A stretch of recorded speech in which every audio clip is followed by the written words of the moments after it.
Welcome to my channel.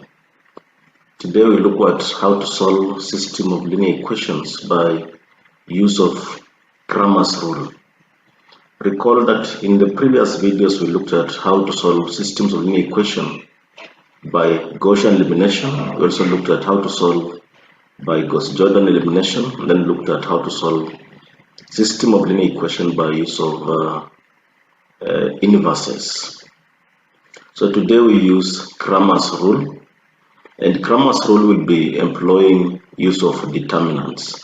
So we'll be calculating determinants, and then we use those determinants to calculate the value of x, the value of y, and the value of z.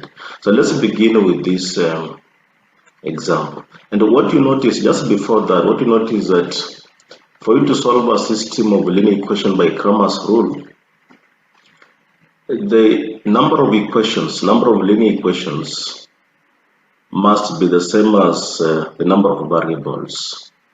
What I mean is, for instance, in this example that we're doing here, this example has 3 questions, 1, 2, 3. And you realize that the variables are also 3, x, y, and z. So the number of equations and the number of variables must be equal for you to employ Cramer's rule to solve. Now, so the question is, use Cramer's rule to solve this system of linear equation. So we'll want, first of all, to extract the coefficients.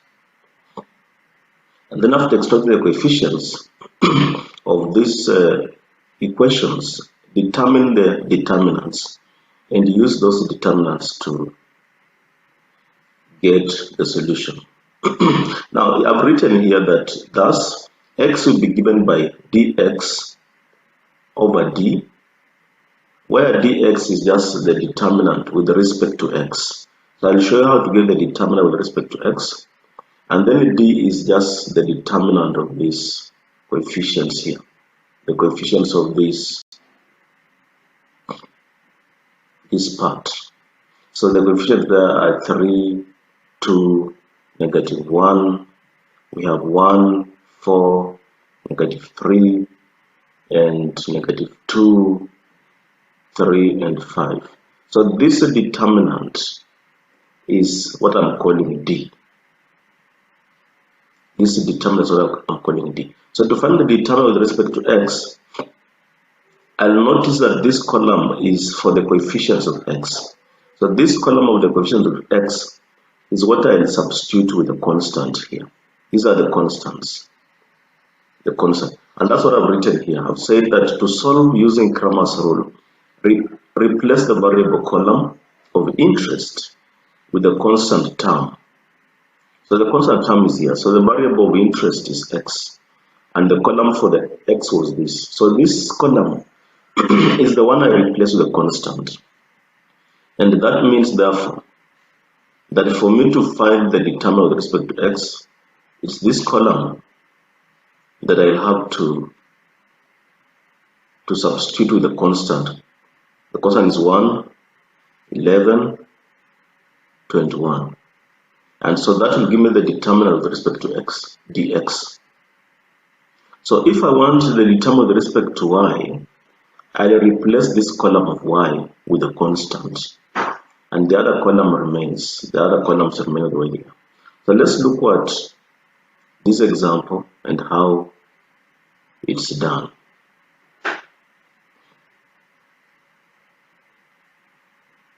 So the question is,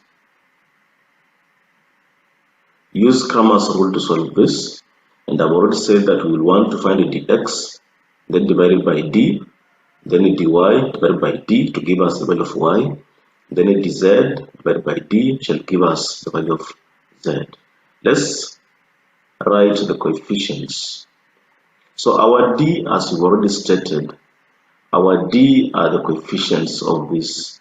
That's 3, 2, -1, 1, 4, -3, -2, 3, 5. So this is our d. Then in the x, we only replace the column of x. So the column of x we replace with the constant 1, 11, 21. And that's what you see. 1, 11, 21. The rest remain the same. And then we come to find the determinant with respect to y. That means we'll be replacing the column of y. So I'm using this d.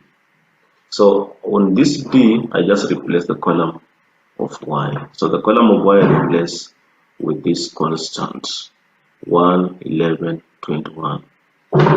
So the rest remain. The column with respect to x remain. I replace the column of y. The column of z remains. And then I also want the determinant with respect to z. That means the first two columns remain the way they are. The first two columns remain the way they are. But now this column with respect to z, this column with respect to z is the one I replace with the constant 1, 11, and 21. 1, 11, and 21. And you can see that I put them inside these parallel lines. These parallel lines means determinants. That it determine the determinant of this, determine the determinant of that, determine the determinant of this, and so on. Now, so far we know how to find determinant of a 3 by 3 matrix. In our previous video we looked at that. So we'll go straight to determining. I'll use the simplest method that I showed you in one of my videos. So I want the determinant D. The determinant D. So you can see this matrix is the one I've written here. This matrix of D is the one I've written here. So these two columns, the first two columns, I have added them here. I've added them here. So this method I've shown you before, just repeating it. So you realize that there's a column, there's a diagonal running from these three diagonals in blue, running from upper left to bottom right. So we multiply along these diagonals and add the results. So you can see I multiplied 3 times 4 times 5 to give me 60.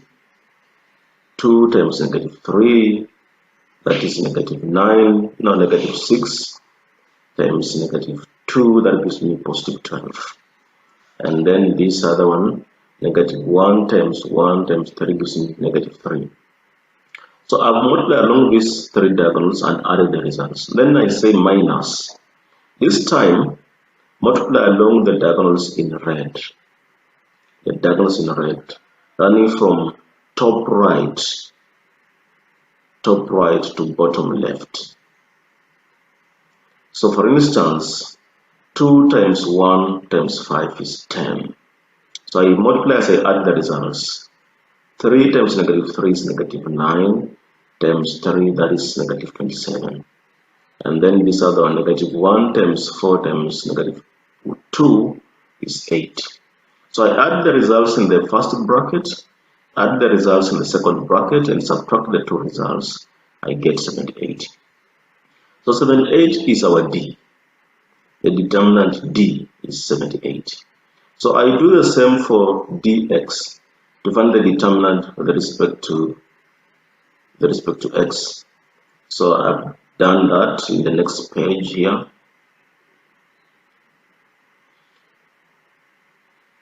So what you see here is the matrix of dx.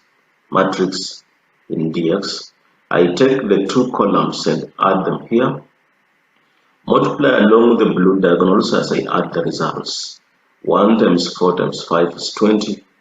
2 times -3 times 21 is 126, -126.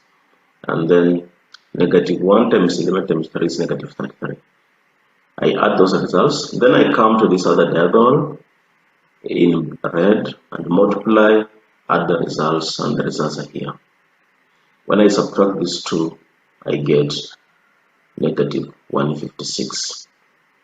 And therefore, I had already said that to get x, I'll take dx. Because this is my dx, the determinant of this matrix dx. So that determinant is here. -156. I had said that to get x, I'll take dx divided by d. So dx is -156. divided by D, which is 78, and that gives me negative 2. Okay, let's go back and see what dy was. dy was the determinant of this matrix. So I want to find the determinant of this matrix. So I found it in here. I found it here. This is our matrix. This is the matrix. Then take the two first row columns, the first two columns, add them here, and then identify the three diagonals running from top left to bottom right. Multiply along those diagonals and add the result. So 3 times 11 will be 33, times 5 will be 165. Multiply along this other diagonal to get positive 6. Multiply along this other diagonal to get negative 21. Add that result, then minus. Multiply along the diagonals in red. That is 5 times 1 times 1, which is 5. And this other one will give you negative 189. And this other diagonal will give you positive 22. So when I do this, add the first bracket minus the result in the second bracket, I get 312. So what is y? Y is therefore dy over d, which is 312 over 78, and that gives me 4. So I do the same for z. I do the same to get z. I come back, there was a dz here, this matrix. I want to get the determinant, this determinant, dz. So I come here,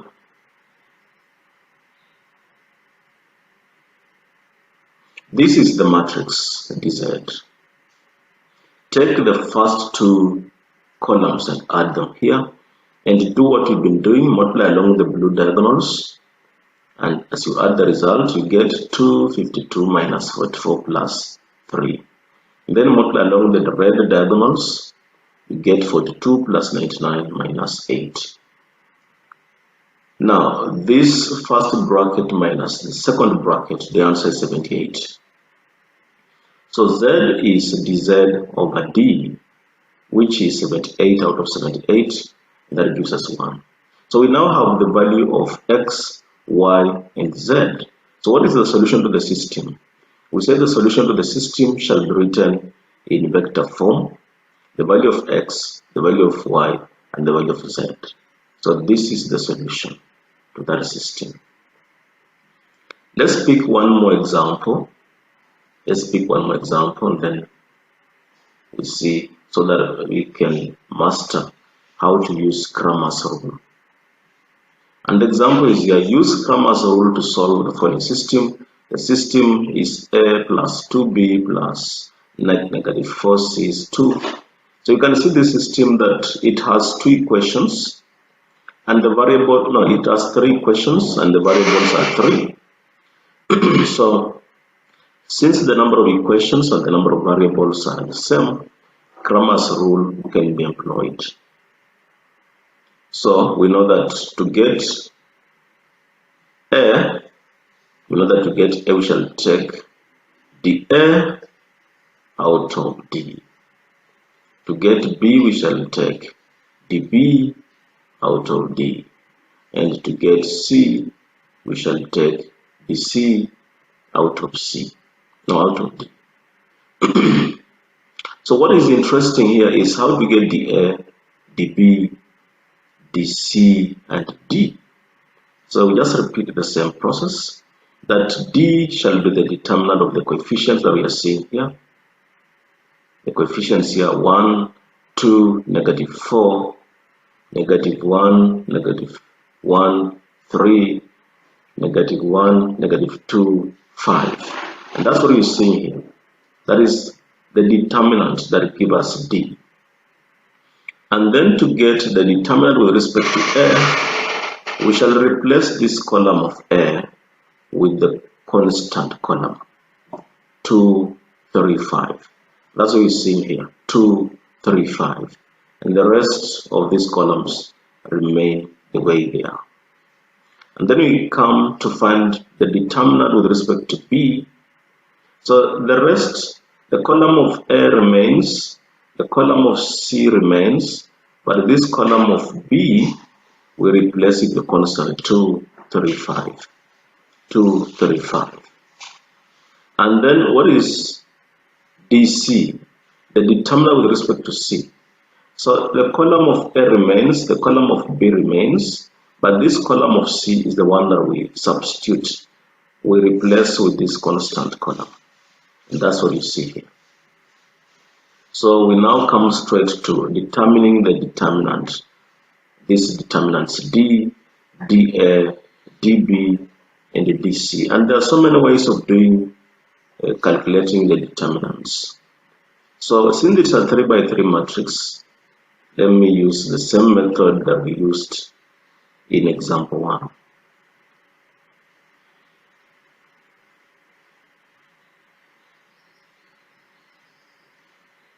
Just a minute, let me erase that. Now, so this was our D. This was our D. Take the first 2 columns and add them here and multiply along the blue diagonals. Write your result in the first bracket and then multiply in the red. Now this red, these are diagonals. Multiply along these red diagonals and write your result in this second bracket.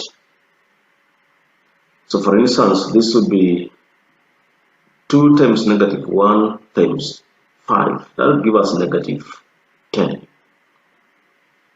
And then 1 times 3 times negative 2, that will give us negative 6. And negative 4 times negative 1 times negative 1, that gives us negative 4. So when you do this, you find that your D is 1. What about dx? Take the matrix that was give us the determinant of dx, and that matrix is what I've written here, the one in brackets. The first 2 columns, add them here and multiply along the blue diagonals. For instance, 2 times negative 1 times 5, that is negative 10. 2 times 3, 6 times 5, 30.